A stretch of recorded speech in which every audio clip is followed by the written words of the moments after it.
Bruno had once lived in a warm farmhouse where the grass was green and the sun felt gentle.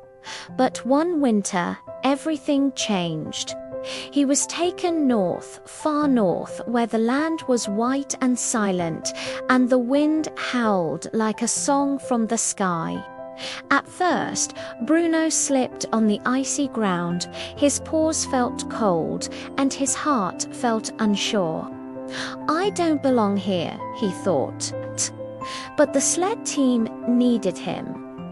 Mika, the biggest dog, stood calmly at the front. She didn't bark or growl, she simply pulled with steady strength. Bruno watched her closely. When a snowstorm suddenly swept across the land, the other dogs panicked. The wind roared and snow covered everything in seconds. But Mika did not lose focus. She dug into the snow to make shelter. Terror copied her. Soon, all the dogs followed. Bruno hesitated, then began digging too. That long, cold night, they stayed warm together. By morning, Bruno felt something new inside him. Strength. Days turned into weeks.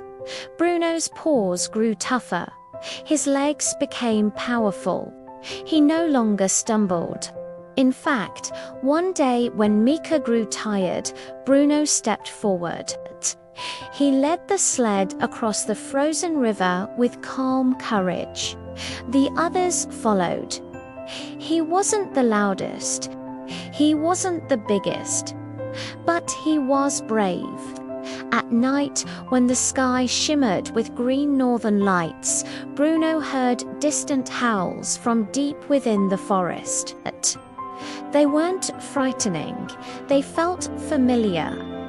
One evening, he quietly followed the sound and saw wolves standing on a snowy hill, watching him with bright eyes.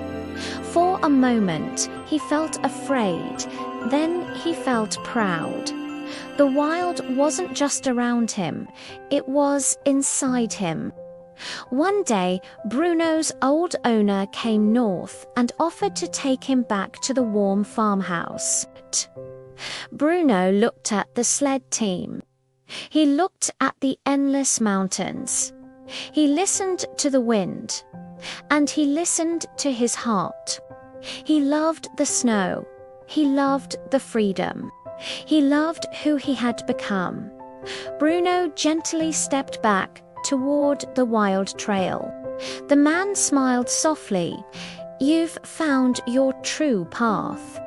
As the sled moved forward beneath the dancing northern lights, Bruno ran strong and fearless at the front. The cold no longer scared him. The storm no longer shook him, because he had answered the call of the snow, and it had made him brave.